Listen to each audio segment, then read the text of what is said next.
It's a 2 a.m. Stub surprise where I review the Tortured Poets Department, the new double album by Taylor Swift. Apparently, Taylor Swift had written so much tortured poetry over the last 2 years, she just had to share it all with you. So here it is, the third installment of Stubs with Jason. And now the story isn't mine anymore. It's all yours. Welcome to Stubs with Jason.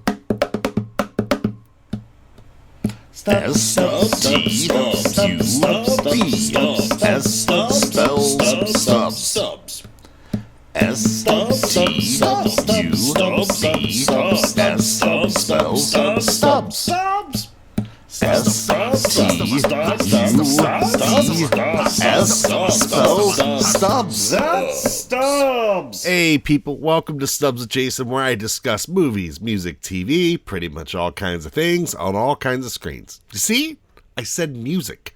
I'm sure some of you are already questioning that decision to follow me on Spotify, but it's just too soon to tell, guys. You gotta take a breath and just live adventurously. Let's see where this thing goes together. As I mentioned at the top, I will be reviewing the latest Taylor Swift album. Now, some of you know me pretty well, and you might be thinking, I'm not sure this guy's qualified to review something like a Taylor Swift album. And to that, I would like to point to exhibits A and B, in your mind's eye.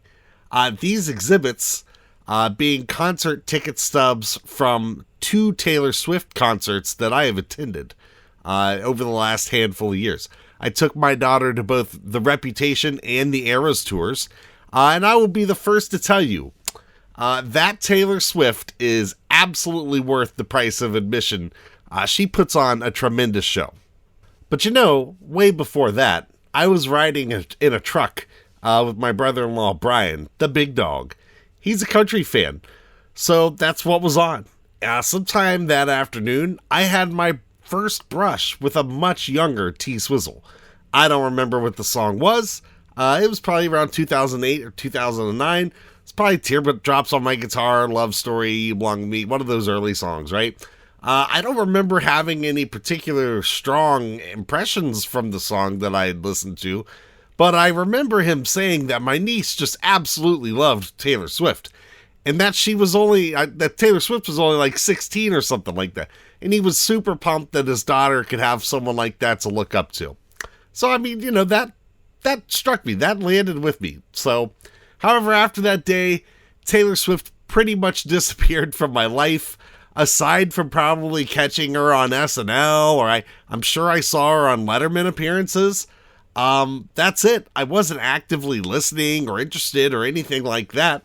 That was until 2014, when Taylor Swift dropped a song I have no doubt every single one of you have heard, that song being Shake It Off. And let me tell you, my 8-year-old daughter was in love as soon as she heard it. And as soon as I realized that she was in love, I was in love with the fact that she had finally found music that she really loved. So, for Christmas that year, she got the entire discography up to that point. Nothing was really breaking the 1989 rotation, which was the album, as most of you know, Shake It Off was on, and rightfully so. I have to admit, I really loved the album, but obviously, I was saying I was telling no one, right? So, I think it was a month or two after that album it dropped, or maybe a month or two after that, whenever I'd listened to it, and one of my buddies in a group chat was like, dang, this Taylor Swift album's really catchy. And I think all of us in that chat felt a sense of relief as we were finally allowed to admit, yeah, this is kind of great. There's some good stuff on here. So, it was just funny, Of course, we had one friend in there who was never shy about their love for Taylor Swift. And he was like, see, I told you. Anyway, after that, I listened to it all. I've mostly kept up with all the subsequent releases, and will say that some stuff I really enjoy. Not all of it, but there's a decent amount. Am I independently choosing to listen to Taylor Swift regularly? Probably not. But if I happen to be station skipping in the car, or if a song of hers that I enjoy pops up in the shuffle, I'm not changing it. So there, that's my self-proclaimed qualification for being certified to review a Taylor Swift album. Now, my gut says music reviews won't be as regular on this channel. And that's not because I think of music any less, it's probably the opposite. I love music more than movies. But I think it's just harder to articulate feedback on music because for me, music draws so much emotion. And I think it's just a much more intensely personal media. If someone looks at my list of top 5 movies and they throw a few stones at them, I'm probably fine. If someone tears down my top 5 songs or albums, I'm devastated probably and like reevaluating the value of that friendship in my life, right? So that said, I do hope to do album reviews. They'll be pretty random and they won't always be new releases. So we'll just see. We'll see how that all shakes out. Alright, so let's do this. Normally I'd go over some details about the artist, their discography, and all of that, but I think that my rant pretty much covered as much as I want to cover on that.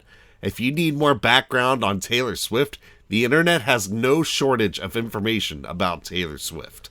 So this album, The Tortured Poets Department, it's 31 songs. That's right. She did the traditional midnight drop, and then at 2 a.m. dropped an entire second album's worth of songs, essentially making it a double album. So, and even as a casual, I found that to be exciting, and I was genuinely happy for her fans at that point, having heard that.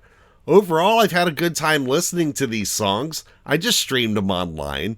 I used to buy physical versions for my daughter, but once she started carrying the phone, CDs, and vinyls, she just has no interest. She kind of looks at them and is like, well, that's a waste of space.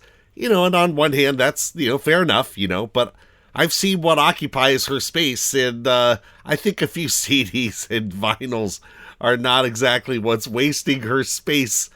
Teenager kid. You guys know what that bedroom battle is like, so you guys understand. So, of the 31 songs, 6 of them really stood out to me. I know that doesn't sound like the best ratio, but let's face it, it's not the worst. That's right, I'm looking at you, Semisonic. That's not to say that this album has 25 bad songs on it either. A lot of the songs I don't call out are fine, or are maybe even solid. Sometimes music just requires multiple listens to really click with you, and sometimes, even with that, a person just isn't in the right place for a song to click with them. So they're not really ready for it. So let's start off with the songs that really landed with me. I think they're really good songs. So let's get into them. So I'm just going to list them. My Boy Only Breaks His Favorite Toys. Guilty as Sin. Who's Afraid of Little Old Me? The Bolter. I'm Gonna Get You Back. And Black Dog. So those were the 6 that really landed with me when I listened to this album the first time. And for context, as far as how I put this review together, I had a dedicated listening session to the album, so I just sat, put some headphones on, listened to the whole album from front to back. I just streamed them, marked the songs that jumped out to me, gave them a second listen, and took some notes on it after, while that second listen. So after those were done, I just kind of let the album play in the background as I put other notes and thoughts together for the rest of this. As I was doing that, I heard a line that says, "Tell me everything is not about me, but what if it is?" And I just started dying laughing because I was like, if you met a person in life who said this to you, you would immediately think, that is only relatable to the worst kind of person. But in the prism that is the Taylorverse, it's completely acceptable. So, with that in mind, let's go ahead and dive into some of the other things on some of these other songs. So about those 6 songs, what jumps out about them? My Boy Only Breaks His Favorite Toys. I love the lo-fi backbeat, the unashamedly catchy chorus, the Queen of the Sandcastles line. I thought that's great. This song is what I would call a summer bop. I would only say that because my kids have taught me to say things like summer bop. Anyway, I would call this cruel summer adjacent. Once I fix me, he's gonna miss me. It's just, again, another one of the most Taylor Swift lines I've ever heard. Guilty of Sin is the next one. And I'm going to say that I was today years old when I learned about what this song is apparently about, and I'm not sure I feel comfortable with it being on my list now. Let's just say that we've come a long way from that truck ride where I originally met Taylor Swift.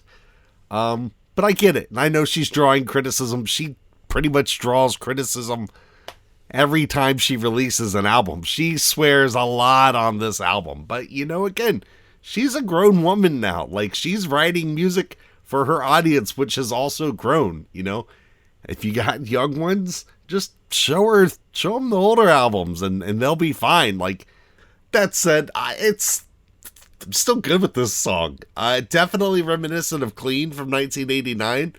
And now I'm kind of wondering, is Downtown Lights slang for something that a guy might send a girl on his phone? I don't know.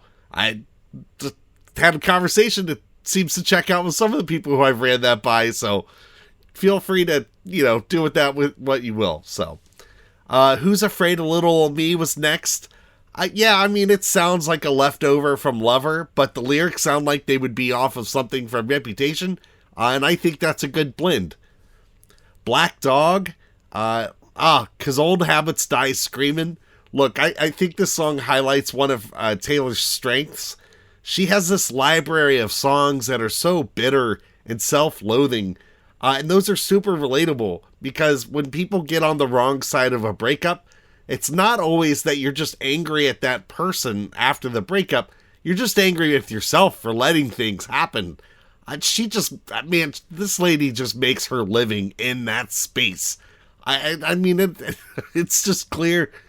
So many people can relate to that. There's so many people who have gone through rough relationships. Things go bad and go south and everything, and you're just left with these feelings, right? And I know this isn't exclusive to Taylor Swift. It's been popular music for 60, 70 years has been this, right? But she is one of the best, at least putting her songs together. Well, she and her team are the best. Some of the best at putting that all together, right? So, The Bolter, I feel like that's something off of Red, but it's also a lady that's had her fill of crap. Like, she's 40, she's probably drinking more than she thought she would be at this point, and she's just done with it. So I really enjoyed that. I'm Gonna Get You Back. Again, this is more of the Antonoff influence. This song is like the album's Reputation and Lover had a music baby. So I absolutely love what's happening on this track. All the elements you've heard before, but it's just executed so well. They put that song together so well. I really enjoyed that. It's a great listen. So I would say overall, if you're a Taylor Swift fan, this album is probably comfort food for your ears.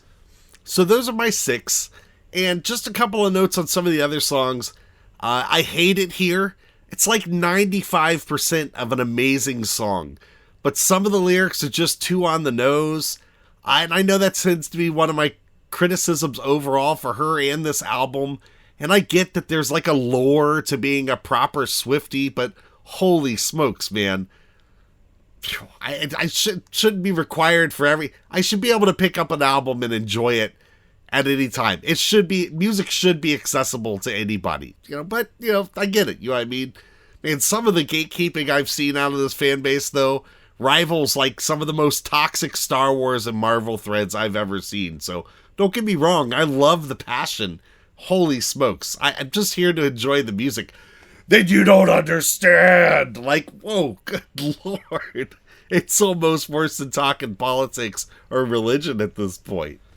Is this Cassandra song on the Madam Web soundtrack? Madam Web's Bruce Wayne name is Cassandra Webb, and this song straight up sounds like it's meant to be in that movie. And I wouldn't put it past Sony to think it's a good idea to use this song, so if anybody knows, please let me know. Down Bad, the Jack Antonoff production choices are just oozing out of it. I do really like that sometimes when you listen to a Taylor Swift album, it's like listening to a follow-up album to Some Nights by Fun that never happened. This is kind of like the closest that we'll get to that, right? So That's another. That's a cut for you old people who might be listening.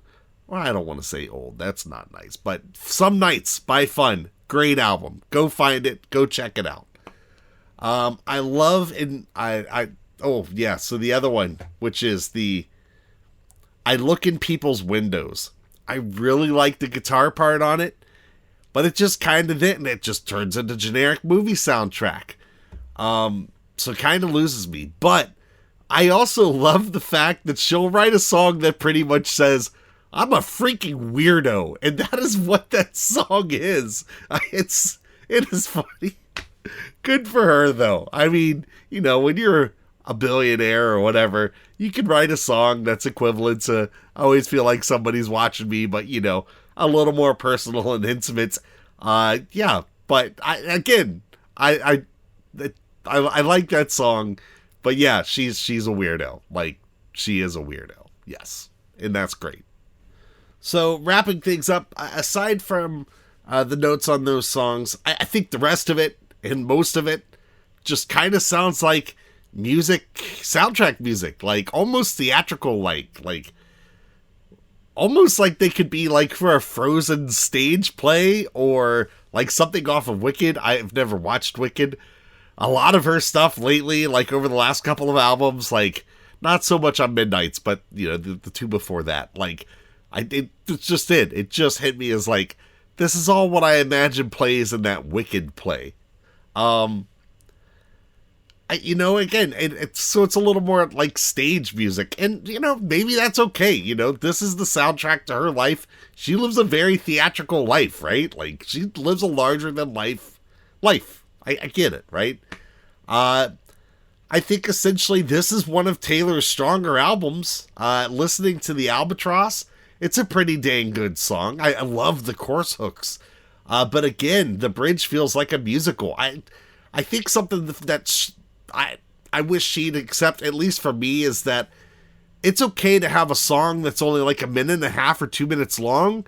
It's completely acceptable for that, especially if it's never going to be a radio single. Like, I could see where, I don't know. I just think she's struggling with that. Like, she's making some of these songs longer than they need to be, and I don't know if that's because, like, she feels like, well, I need to get it to a certain length to fill an entire album. I don't know, but some of them just go on a little too long. I could see where fans would let this album play on repeat for days and weeks, as I know they all do with her music anyway, That said, my overall feeling when I look at this as a whole, it reminds me of something I read about George Martin. So, kids, George Martin is the producer that worked with the Beatles on almost all of their albums. He's literally one of the most important people in popular music history. You should learn about George Martin. Anyways, he essentially lamented the Beatles' White Album. He felt they should have just taken the strongest songs and released a single album of pretty much all certified bangers. I'm pretty sure that's an exact quote. It was in the 90s when he said it. And, he was not only famously old, but famously British at the time. So feel free to research that, But again, essentially, he just said there's too much here. We could hone this down and just release 11 great songs, And I understand that sentiment. Like, I look at both of these albums and I can see where that applies, right? But that said, I can't imagine a world where I didn't have Piggies or Mother Nature's Son or Goodnight. And I imagine that there's going to be a lot of Taylor Swift fans that in a few years are going to feel that same way about this album. They're going to have these songs that maybe don't jump out and land with everyone, but they're just going to feel like so connected to them and be like, I can't imagine not having this song, right? So with that said, I think it's interesting when you look at their careers. Essentially, this is Taylor Swift's White Album. Like, for a lot of you Beatle fans, chill out, don't lose your minds. It's just an interesting similarity. And all you Taylor Swift fans out there, do yourself a favor. Go listen to the White Album. I'm not saying you'll love it, but mix things up a bit. You never know, there might be something on there you really like. Actually, I think you could draw a lot of similarities between Taylor Swift's progression and the Beatles. Not in terms of revolutionizing songwriting in the industry as a whole and music production, but in the maturing process as an artist, and pushing themselves to grow and develop their sound.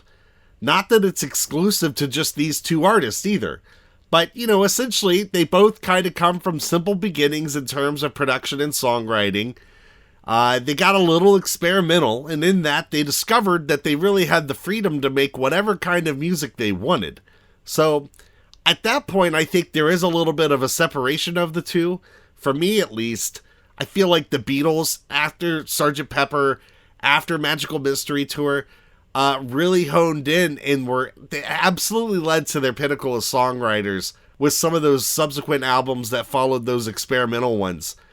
Their final albums are absolute masterpieces. And I think Taylor's rebounding after some diminishing returns.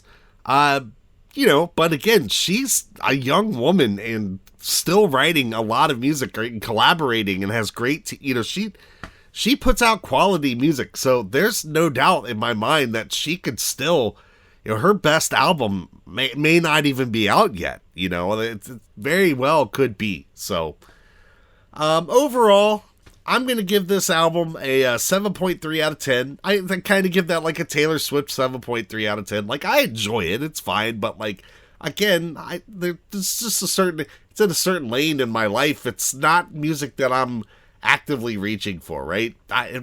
It's just not, So, you can say, well, this isn't for me. But I enjoy music and popular music, country, all kinds of music. I just like good music, right? So, 7.3 out of 10 is pretty fair in my mind, but, like other things, if you're in, you're in, I don't think there's anything on here that's going to bring in fans if you weren't a fan before. There's good stuff here. I think the surprise double album is awesome. You guys can hate on her all you want, but the things that she does for her fans, the way that she is just working this game is top notch and incredible. Like, as far as an entertainment value and an entertainer level, she's one of the greatest entertainers that we've had in our country's history, guys. Like, I'm sure a lot of you are like, no, but that's just what it is. Like, I don't know how you can deny that, but I also understand if you do, right? So, I think she's tapped into something that really resonates with a bunch of people out there. It's not for everyone. Will I pick this album up and just listen to it on my own? No, not likely, but, I wouldn't object if somebody had it on at a gathering or if it was on in a car. Taylor Swift in a car, listening to Taylor in a vehicle. Oh, how romantic. That's how it all started, right? So, I actually found myself enjoying this album overall much more than her last 3, maybe even 4, if you want to go all the way back to Lover. With that in mind, I think if I were to rank this and I'd stack them all up against each other, I'd go, I'd go to my keyboard or go on my Facebook app or whatever, and I would search up Stubs with Jason, and I'd look for the post where Jason lists his ranking of Taylor Swift albums there, and then I'd let him know how I rank all of the Taylor Swift albums. See that, guys? See that, kids? It's called cross-branding, and I have already mastered it on episode 3. Oh, retirement. Here I come. Dude, I can't wait to hear how angry some of you are going to be on my rankings and overall just my thoughts on Taylor Swift. But thanks for stopping by. Thanks for tuning in to another review by Stubs with Jason. If you enjoyed, please rate, review, and follow me on Spotify, Amazon Music, and YouTube Music. You can also find me on YouTube and Facebook by searching Stubs with Jason. Give me a like and subscribe everywhere you can. Until next time. Stubs.